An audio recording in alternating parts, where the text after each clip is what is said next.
Hello there, my name's Jump, and today we are doing a deck tech / deck list on red blue pingers for the Gundam card game. This is one of my favorite decks that I've played with and I built. I brought this to 2 locals last weekend. First locals kind of in the state, and I did 3-0 in 2 separate events on the same day. So I figured, why not share the list with other people who might want to build the deck as well, bring it to your locals, and then tell me how it do. So without further ado, we'll go ahead and start with the deck here.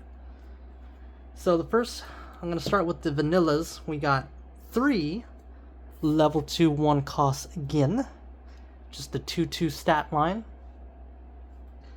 And then I also, of course, play 4 of the GM, or gems. Level 2 1 cost 2/2 vanilla. So not much to say about them. They're just vanilla statted 2/2s. We can pair it with Vesalius base, which gives on tap +1 AP, so you can break EX bases that way, of course. And yeah, it's just a good way. Just double drop these on level 2, and then next turn play Vesalius. You can play like a 2-drop or something next, swing an EX base and get their shield right away. So don't be afraid to pop your EX base earlier than said. So we play 4 of the gun tanks. That's a level 2 1-drop. On deploy, you can deal 1 damage to a rested unit, any rested unit. So it's a 1/2. You can use it with Armor Ray, which is one of our pilots, to tap something or rest something in this game, and then just deal 1 damage to it. Sometimes this can efficiently ping things as you need it to. So we got one of the MVPs for a lot of my games that I played in. That was Gun Cannon. He's a level 3 2 cost, repair 1. When paired, you can rest a 2 HP less or unit, so that does include Zorwart, which is a staple white blocker. That's 3/2. It also has a linked effect with white base team, and that is Armor Ray. So sometimes I would, do a double drop on level 2 here. The next turn, I would use Gun Cannon with an Armor Ray to swing in an EX base, and then do 2 shield pops with my vanillas. That's already 3 units on the board, and then their EX base and 2 shields already gone. So you're putting up the pressure really quickly sometimes, and I like to be more proactive with this deck than reactive. If I was playing a blocker deck, I'm going to be more reactive and see what my opponent's going to do. Whereas with this deck, I tend to play aggressive. I love playing aggro decks in general, and I do have a Xeon Rush deck built, and I'll probably bring it, maybe not this weekend, but next weekend's locals, and see how the Xeon Rush deck that I built goes. But I just love being more aggressive. I want my opponent to respond to me if possible. I like to keep people on their toes, and Gun Cannon did a lot of that for me, so I like him. He's an all-star. I might bump him to 4. But this deck list is pretty kind of tight with card allocation already. Starting on the level 3s here as well, we have a 2 cost Rizal, which is a 4/3. It is just a vanilla with a very, very good stat line. So this can do really good trades into a lot of things. It can kill Lifrith, which is another staple white blocker. You can pair this with Vesalius to make it 5 AP, which can pop all of 5 HP bases. If you need to, you can throw this with a pilot on it, and it doesn't have a link effect, so wait till your next turn. It can pop 6 HP bases if needed. So I had to do that a couple of times for the people running 6 HP bases. Starting on the level 4s, we got 4 Anksha. Pretty much the big brother to Gun Tank. It's a level 4 2 cost. On deploy, deal 1 damage to a rested unit. So it's just a 3/3. Also really good, just kind of like Gun Tank, you can do very efficient trades with it and efficient pings to kill different units. And honestly, it never really clogged up my hand too much. I could drop this sometimes, like double drop them if I drew 2, just do 2 damage to something, and then getting to the MVP cards of like Alarkishatria, those pings add up over time. You just need to do your pings efficiently. So you gotta read the board and see which one is a high value target that you could kill, and then also think about when your opponent swings back, is the math gonna add up where they can swing on anything on your board and it will always end up killing their unit. So that's where those pings come into play. Now you're playing those mind games and making sure the maths out. The other level 4 I play is one vanilla Kshatriya. It's just in there for Marita to link to if I need a little swing. When it comes to linking units, my mindset with that is I will try to keep, if I get multiple pilots in hand and linkable units in hand, is I'm going to try to keep a pair of them in my hand for the late game so I can use that as a final kill shot if I need to. So that way we're not top decking or trying to dig for cards. I already have, always these 2 cards in hand. And, opponents don't have a way to make me discard cards or anything right now in set 1, so more power to me. I get that final swing.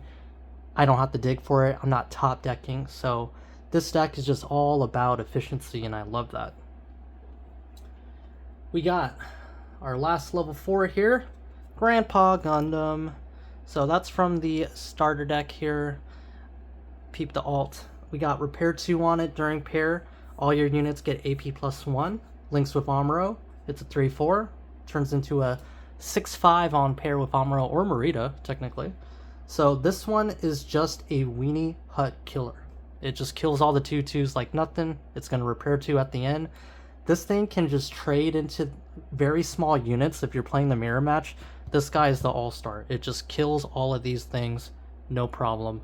Heals back up, can do it all over again. Goes into Lifrith really well as well if you have the Amuro to buff it up. You can also use, not Anksha, but Vesalius to buff that, swing into shields. Hey, if you want to block a Lifrith, it's going to die.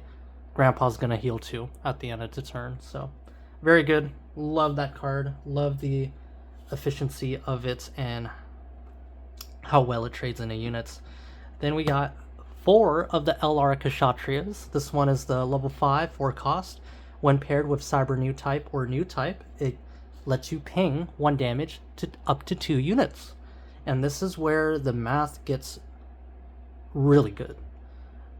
With this, and then later Amuro Ray resting things, and then Marita linking it to this, attacking, pinging again. You're just pinging all over the place. You're doing death by 1,000 pings, pretty much, is how I would word this. And I just love how this plays. I hope they add more ping cards to be able to just always do these pings, or having more cards that can rest other enemy units, maybe on a unit itself and not a pilot like Amuro, or not on a command card like Siege Ploy. I did try to run Siege Ploy at one point, and I'm like, I'll rather have my 8 pilots and then try to limit the command cards, because I like to have units on the board. This game just caters to having units on the board, and swamping,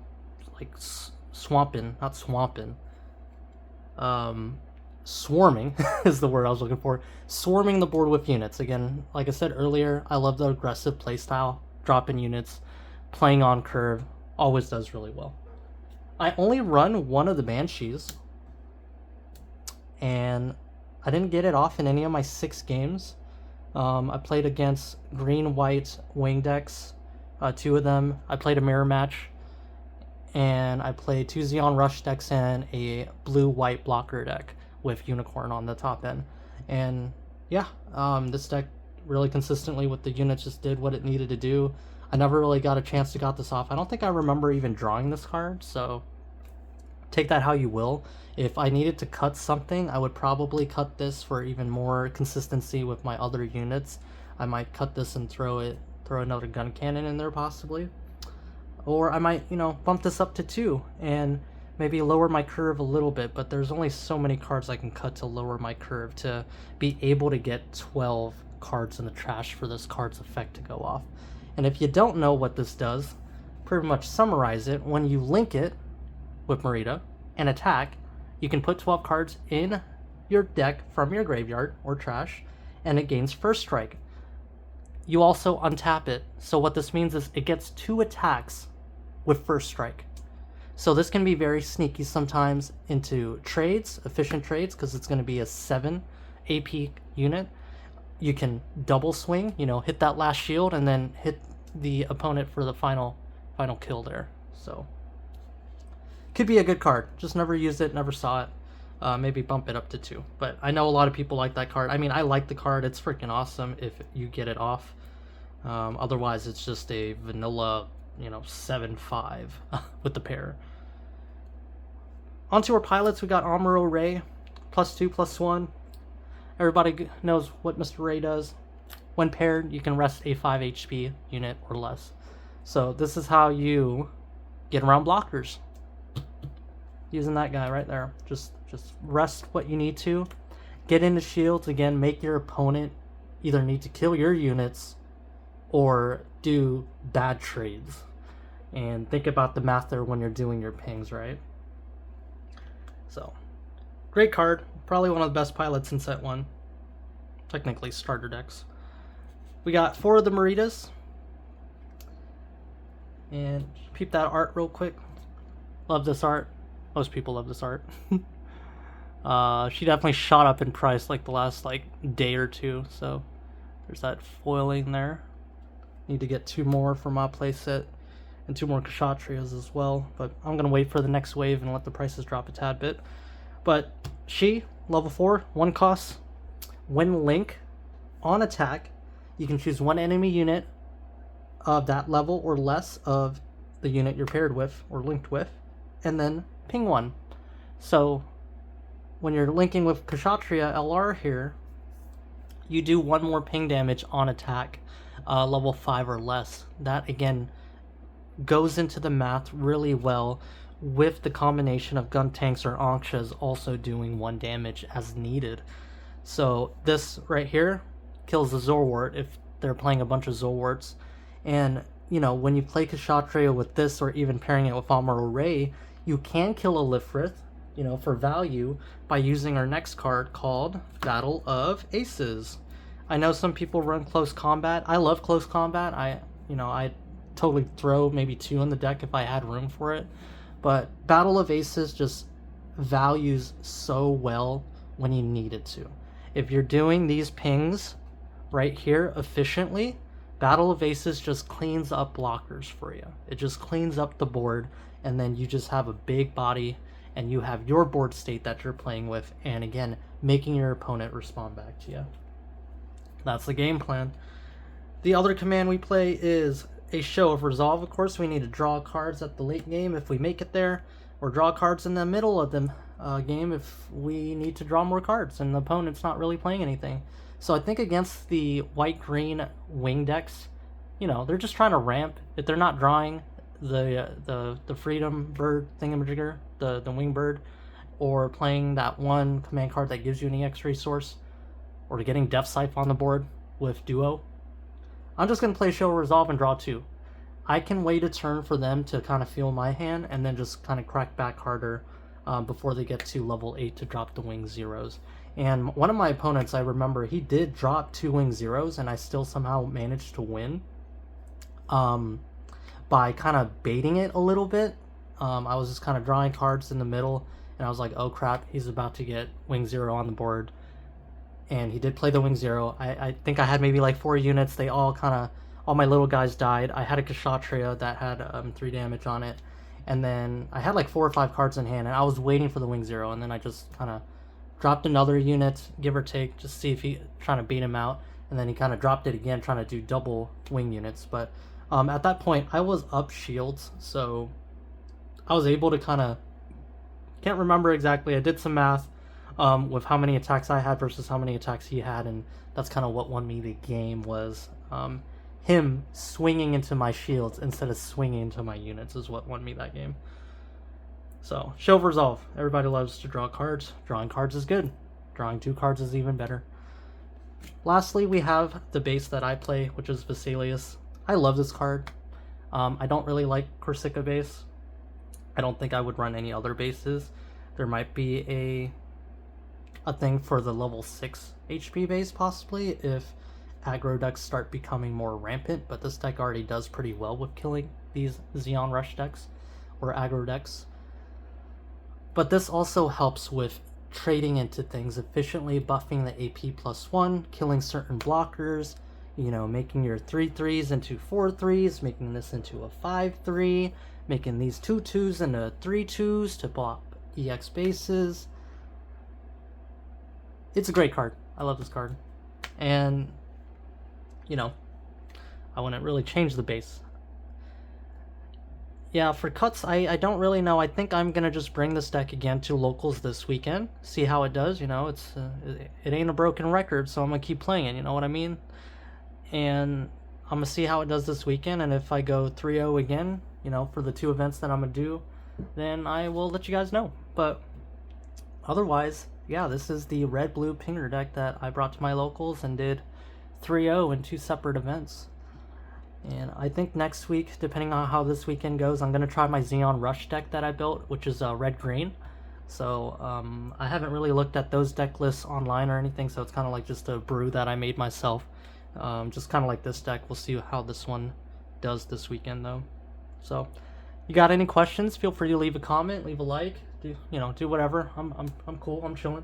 And I will leave a deck list in the bottom for you guys to click on and check out if you want to kind of build this deck on your own and see what you need to do with it. So, thanks for watching. I'll catch you guys next time.